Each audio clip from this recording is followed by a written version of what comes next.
Hey guys, Ian Bloom with today's Tuesday Tidbit, and today I want to talk to specifically buyers out there.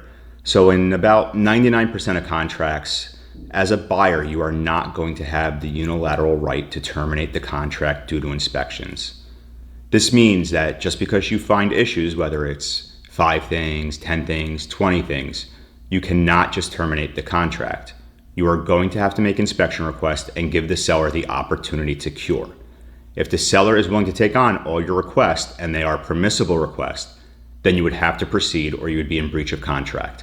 Now, if you request things that are not permissible, like let's say age alone is usually not a deficiency. If you request they replace the HVAC due to the age, even though it's working properly, and they say no, that would not trigger your right to back out of the contract. However, if there is an issue with the HVAC, it doesn't matter if it's 6 months old or 16 years old. You can certainly make the request that they repair or replace it, whatever needs to be done, and if they're not willing to address it, then it would trigger your right to back out.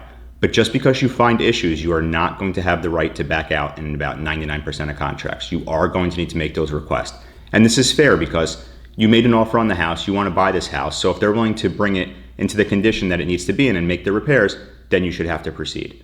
As always, feel free to reach out with any questions you have that are real estate related. Happy to answer them on the next Tuesday Tidbit. Thanks.